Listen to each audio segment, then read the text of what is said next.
Hello Golden Jobbers! I'm so very excited to shoot another video for this morning kasi meron na po akong ring light. That means to say, malalagay ko na po ang aking cellphone in a proper way at mapapanood ko na po ang aking sarili in a beautiful discussion. So as you observe, meron na po tayong change background na po tayo because of course, na-replace ko na po ang aking cellphone. As I said, meron na po akong ring light and of course, meron na po akong microphone but hindi ko pa siya pwedeng gamitin kasi Type-C pala yung phone ko. So, ganun lang po ang situation. So, nag-order pa po ako ng Type-C na connector para mas magamit na po talaga natin. So, mag-change na po ang audio sa aking mga upcoming videos po kung darating na po ang aking order. So, sorry po kung meron po kayong naririnig na parang hangin na dumadaan. It's because nakaharap po sa akin ang electric fan because dito po sa aking kwarto napakainit po talaga at wala pa akong aircon. So, sige lang kayo, tour tara mo sa akong room sa akong mga next videos. But, tapos na po ang ating mga advertisement, yung mga videos na ina-upload ko previously. So, ngayon, let's go back to the track. Let's discuss topic na worth it po na inyong marinig at maintindihan. Galing po sa aking mga idea at sa idea po na aking nababasa. So, hoping po na sa video ito, matututo po ang lahat ng mga viewers ko from any parts of the globe. So, ang aking pong video for this morning, before para talaga yan, I would like to recognize po muna the presence of my Golden Choppers na patuloy pong nanonood sa aking mga videos. So maraming salamat po sa inyo. Ira Giyang, my daughter in ANHS, the SG President of ANS, Ma'am Ruth Mayo, Ma'am Nancy Mahinay, Lance Laurenciana, Auntie Eva Bidad, aking sister Charmin Bergosa and family, Grace Bergosa, at sa lahat po ng nanonood na mga kapamilya ko po. And of course po, to my mother na meron na po siya ngayong bagong cellphone, so mapapanood niya rin po ang aking YouTube channel. So I'm so very happy po. I'm very excited na mas galingan pa po ang aking mga videos because my mother and my father could also watch na po sa aking mga videos. So maraming salamat po. Sa lahat ng mga nanonood sa Butuan City, maayong buntag sa inyong tanan, o sa Visayas o Mindanao, maayong buntag sa inyong tanan, at sa lahat ng ating mga kababayan from Luzon, magandang umaga po sa inyong lahat, and for the rest of the world, good morning po, good day po sa inyong lahat. So I hope na sa video pong ito may matutunan po kayo, especially doon sa mga taong dinedicate ko po ang video na ito. So I am dedicating this video sa lahat po ng mga teachers na nanonood, sa lahat po ng mga gusto pong makapasok sa Department of Education, sa lahat po ng mga nangangarap pong maging teachers sa Department of Education, para po sa inyong lahat ang video na ito. So,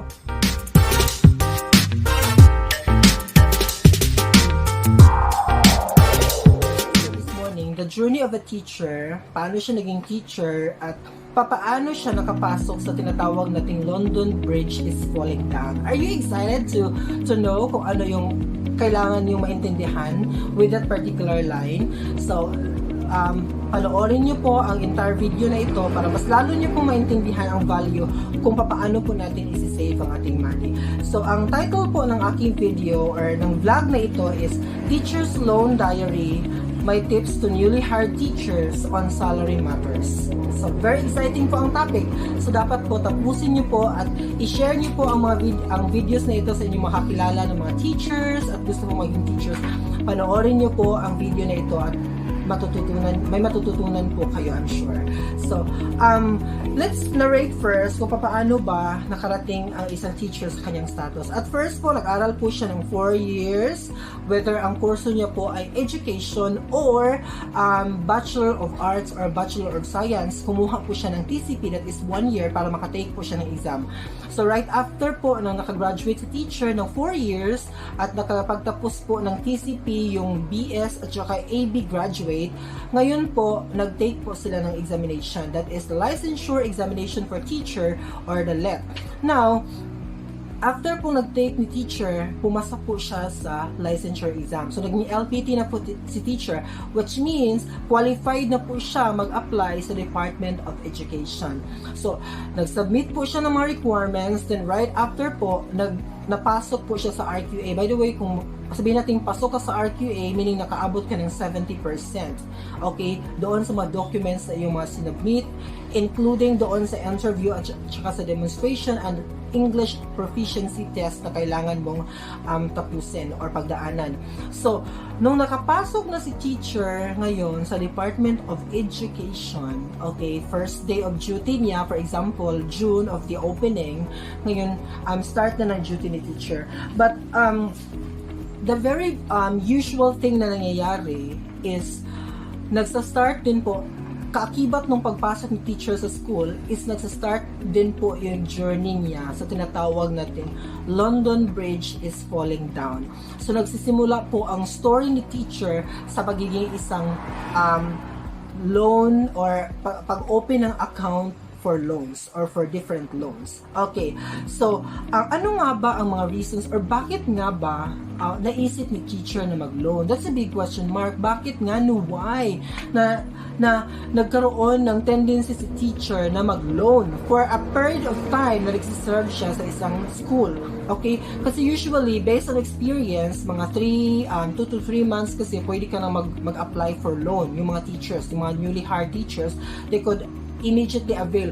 Kasi kung nakikita nyo po sa inyong payslip, okay, kung tinitingnan nyo po, ang dami pong mga bangko na naka-MOA sa Department of Education. When we speak of MOA, that means to say, automatic po, mag-salary deduction po ang isang bangko sa isang teacher na naka-apply po ng loan sa kanila. So, it's easy for them to get the payment of the teacher. So, wala pong problema. So, meaning to say, like for example, sa aking experience before, pag upo mo ngayong 9 a.m., paglabas mo, I think mga 3 p.m. or 2 p.m. for example, may dala na pong pera si teacher, malaking halaga na po ang dala ni teacher. Very happy na po si teacher kasi meron na po siyang 300,000 for example.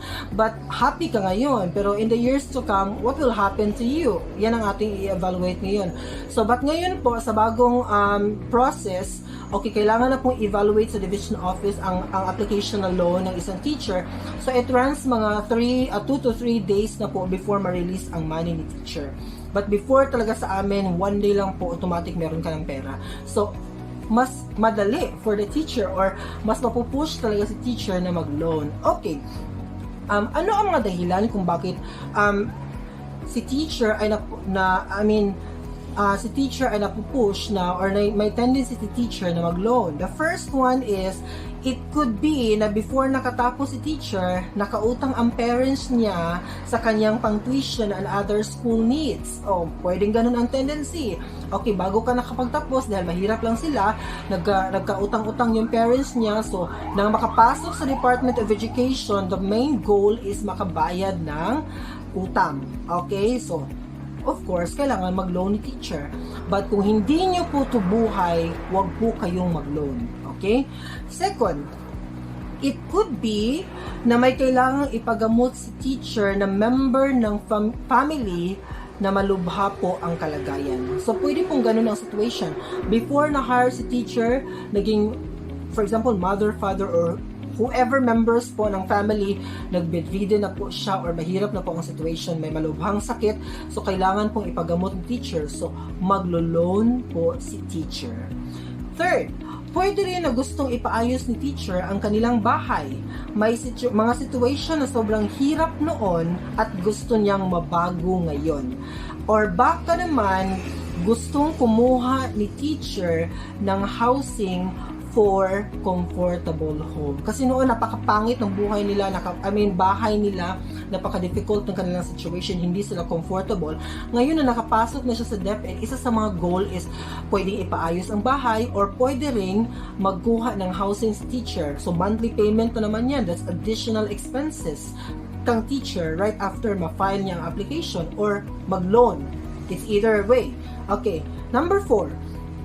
Pwede rin na sa kasalukuyan, nag-aaral si teacher ng masters or di kaya may pinapaaral siyang kapatid or mga pamangkin. So, pwede, 'di ba? Pwede nag-aral si teacher for professional growth, So, nag-aaral siya ng master's degree kasalukuyan, or pwede rin yung kapatid niya or mga pamangkin niya mismo is pinapaaral po ni teacher. So, kailangan po ni teacher again na mag-loan in a situation. Number 5, baka may gustong bilhin na lupa si teacher, whether a commercial lot or agricultural for purposes. Okay? So, may nakita si teacher na pinost na lupang ibinibenta, so gustong bilhin ni teacher, or baka naman gustong magtanim ng or mag-create ng farm si teacher for another income also. So, mag-loan po si teacher because of that, kasi may gusto siyang bilhin na lupa. That's another reason. Number 6, pwede rin or baka gustong kumuha ni teacher ng sasakyan for easy transportation, especially sa panahon ngayon na ang hirap pong sumakay. So, like for example, ngayon natanggap si teacher sa Department of Education. So, because it's difficult po ang transportation natin ngayon na may pandemic, so, pwedeng isa sa mga reasons ay gustong kumuha ni teacher ng sasakyan. So, pang down niya po sa car and other expenses, maglo-loan po si teacher. Okay. Another reason, number 7, or maybe may travel goal si teacher with a squad. Baka gusto niyang pumunta ng other country and she needs to process it as early as possible. So baka before na-hire si teacher, gusto niyang pumunta ng Thailand, for example, or Malaysia, Indonesia, or in Europe, for example. So, kailangan niya ng pera, okay, para i-process ito. So, maglo-loan po si teacher in that case. Okay, number 8. Baka gusto ni teacher na magpakasal. Item na lang pala ang hinihintay ni teacher. Okay, baka during the application po, matagal na po ang relasyon nila ng kanyang boyfriend. So ngayon po na natanggap na siya, meron na po siyang item. So the first priority po ni teacher is magpakasal po sila ng kanyang boyfriend. So in short, ma-force po or matitrigger po si teacher na mag-loan. Since item naman ako, so gamitin natin for wedding. So of course, isa po yan sa mga reasons kung bakit si teacher ay matitrigger po na mag-loan. Number 9, baka naman buntis si teacher at kailangan niya ng pera or kailangan niya ang pera sa kanyang panganganak. So, pwede rin itong situation na ito, no? Like, for example, during the application, bago siya natanggap, buntis na si teacher. Now, nung natanggap na siya, after 3 months or before 3 months po, manganganak na po ang teacher na ito. So, in short po, matitrigger po siyang mag-loan again para po igagastos niya sa kanyang panganganak. Pwede po ang ganong situation. Number 10, pinaka-usual po ito. Baka kailangan bumili ni teacher ng laptop and printer kasi need sa work and extra money for classroom beautification.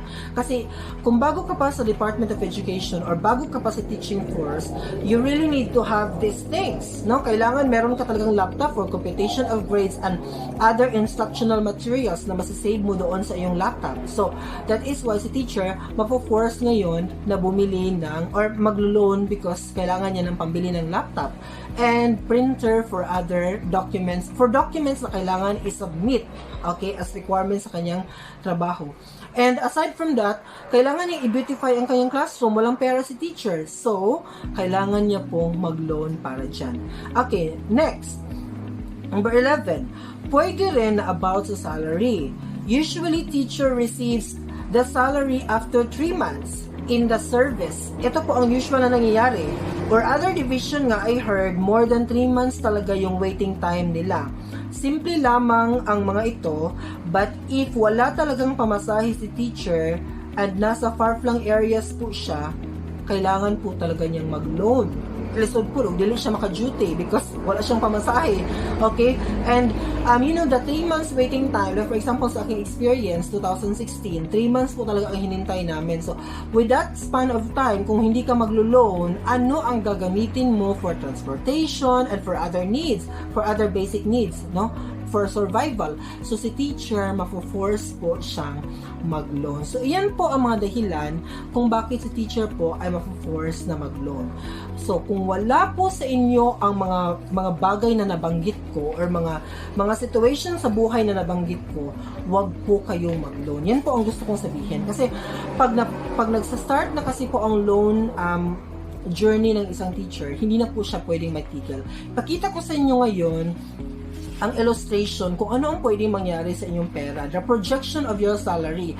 Kasi para ma-prevent nyo na mag-engage sa ganitong situation, para po ito sa lahat ng mga nag-aaral pa ngayon sa education at future teachers po natin, or sa mga bagong hired po talaga sa Department of Education, sana po mapanood nyo po ang video na ito at magkaroon po kayo ng analysis na the moment po kayong na-hire, you should have to avoid na mag-open po ng account for loan, or kung mag-loan man po kayo, maliit lang po na amount, huwag po natin pasukin yung big amount agad because at the end of the day, you will suffer. So check out for the explanation sa projection po ng inyong loan salary.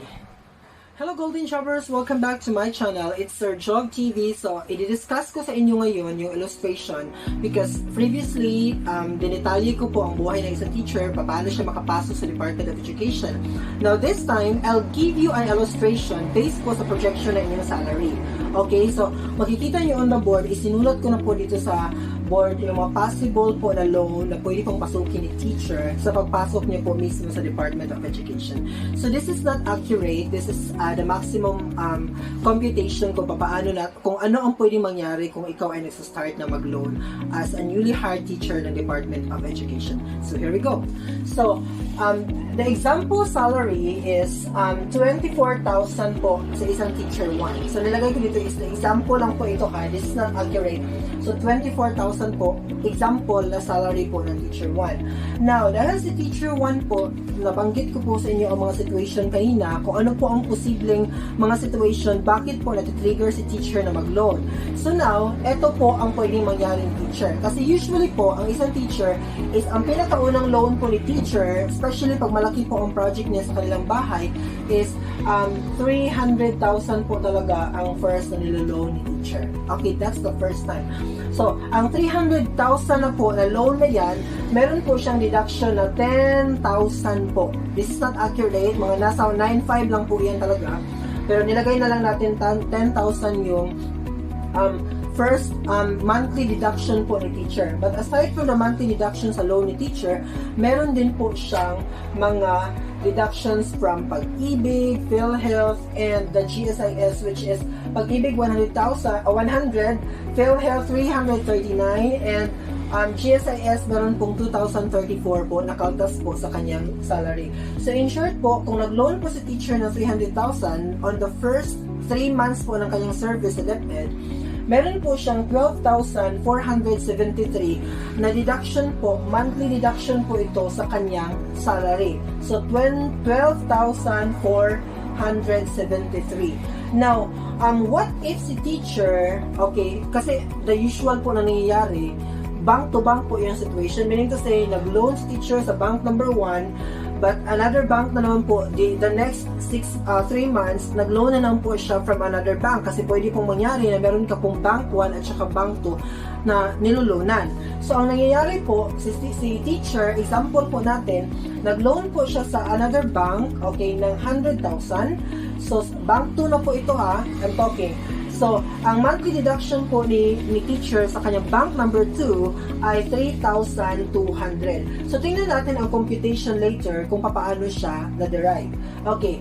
And aside from bank kasi, bank-to-bank transaction, meron pong mga situation na nag-o-offer po ang isang bank or the cooperatives, for example, ng ATM loan. So, by the way, I would like to clarify na ang ATM loan po is dinidiscourage po talaga ito sa Department of Education. And even I think sa other mga agencies at mga professions, dinidiscourage po talaga ang ATM loan. Pero ito po ang nangyayari sa reality. So, kung nag-ATM loan po si teacher, for example, 100,000 ang kanyang na-loan, so meron po siyang monthly deduction na 3,500. Aside from these loans, meron pang bonus loan, for example, or pag nag 20 months ka na sa service, pwede ka na rin mag-avail ng GSIS loan. So another, mga loans, marami po kasi, meron consolidated loans, policy loan, and kung may calamity, meron pong calamity loan na ino-offer ang GSIS. So ganun po ang pwede mangyari sa isang teacher. So na-discuss ko na po kanina ang mga loans na pwedeng ma-avail ng isang teacher. Now, let's go on with the computation. So, kung si teacher, meron po siyang salary na 24,000, this one, ito po yung salary niya, every month po, na salary ni teacher is 24,000. Now, i-deduct po natin yung first deduction niya sa kanyang first loan, including doon sa mga pag-ibig, PhilHealth, and GSIS, na 12,000. So, ang remaining na lang po ni teacher ngayon is 11,527 na lang po. Yan na lang po ang monthly po na income ni teacher. 11,527. Now, because we mentioned before na si teacher po ay nag-loan po sa second bank or another bank. So, ang mangyayari po nito, dahil nag-loan po si teacher sa second bank, nag-loan po si teacher sa second bank, so, another deduction po, which is from 11,000, i-deduct po natin yung 3,200 from the second bank na niloan ni teacher. So, meron na lang ngayon si teacher 8,327 from 24,000 na monthly salary ni teacher. So, 8,327. But because we already mentioned sa ating example na si teacher po ay nag-loan din po siya ng ATM, so ng 100,000, which is meron pong monthly deduction na 3,500. So, i-deduct na lang po natin from the 8,327 na kanyang net take-home pay. So, meron na lang po si teacher, okay, usually ito po ang nangyayari, meron na lang pong 4,827 si teacher na net take-home pay. So, meron na lang po siya again 4,827 po. So, kung i-imagine nyo po ang amount na ito, this is napakaliit na lang po ito para sa isang teacher. What if a teacher is a married teacher? Meaning to say, meron siyang family, for example. So, ano kaya ang mangyayari sa 4,827? Na meron siyang anak, meron siyang pinapaaral, may another responsibility. There is an external family within the family of the nuclear family, for example. Kung single naman po si teacher, meron din po siyang responsibility, like for example, breadwinner po siya ng kanyang family, or meron po siyang mga pinapaaral na kapatid or pamangkin, for example. So, can you imagine of 400,827 per month na pwedeng makuha ni teacher sa kanyang sweldo? So, ang mangyayari po, magiging cyclical po ang loan. Pag nagsimula ka po sa 300,000, for example, right after a year, ipagpalagay natin sa 10,000 na monthly deduction mo, makakabayad ka in 12 months, for instance, ng 80,000, for example. So, meron kang 80,000 na nabayad sa iyong first loan. So, itong 80,000 na nabayad mo, after a year, or pwede nga after 6 months, pwede mo na naman siyang i-reloan. But of course, usually in the process sa pag-reloan, hindi talaga siya, i-reloan mo lang yung amount na nabayad mo. Usually, it exceeds to the principal amount na iniloan mo.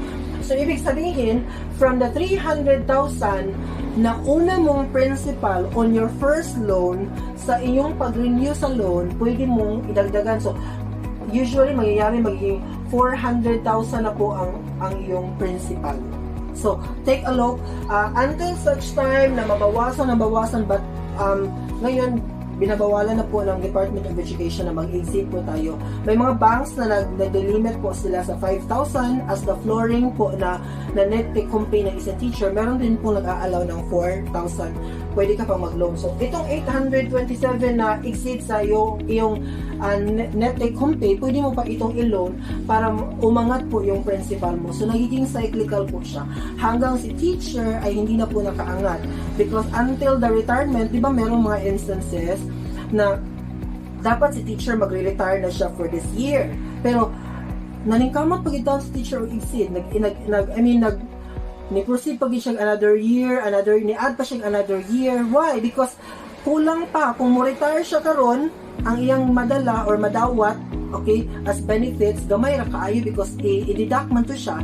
So, what's the point of this video? I am reminding everyone, especially as I said, sa mga newly hired teachers or sa mga nangangarap po na maging teacher ng Department of Education, kung meron po kayong project sa inyong bahay or whatever, or sa inyong life po, may mga projects po kayo, do not start with a higher amount. Kasi pag nagsimula po kayo sa malaking amount, magkaroon po siya ng ripple effect. Meaning to say, gaganahan ka, loloan ka na naman ng ibang bank, loloan ka naman ng another offer ng mga cooperatives or bangko.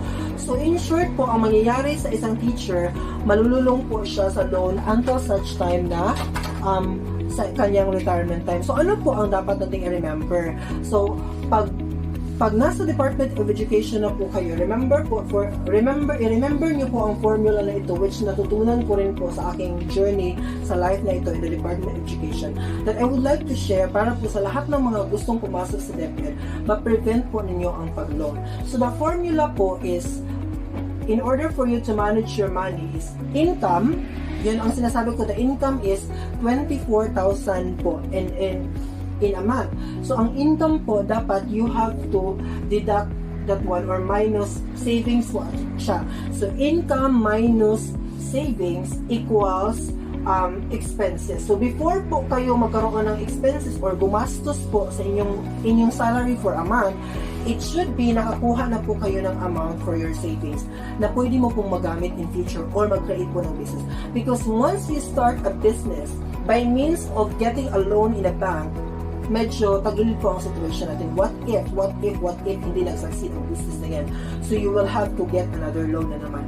So, again, to avoid, to have this situation na mapasok mo, yung loan 1, loan 2, at saka ATM loan, bonus loan, and other loans from GSIS, in order for you to prevent this one, you have to think. Kung wala ka doon sa mga situation na nabanggit ko, okay, yung 11 situation na nabanggit mo ko na pwede mag-trigger sa isang teacher na mag-loan, huwag mo pong simulan ang loan, or else you will end up with a situation. Okay, so again, the formula, income minus the savings equals the expenses. So I hope that you learn from this video, and for those teacher na nanonood, sana po i-feel niyo at isipin niyo po, i-apply niyo po ito sa inyong mga sarili. Kasi usually po ang nangyayari sa atin, once hindi pa natin na-experience ang isang bagay, hindi po tayo naniniwala. But the moment we experience already the situation, that's the time we realize, tama na itong video ni Sir Jobert sa iyang YouTube channel. So I hope that this will bring you realization that once you enter Department of Education, do not think for engaging of a loan, but think of investing for your best future. Good morning once again, and hello Golden Choppers. Enjoy. I hope that you will learn from this video, and I hope that you will share this video to other friends out there. Thank you so much. And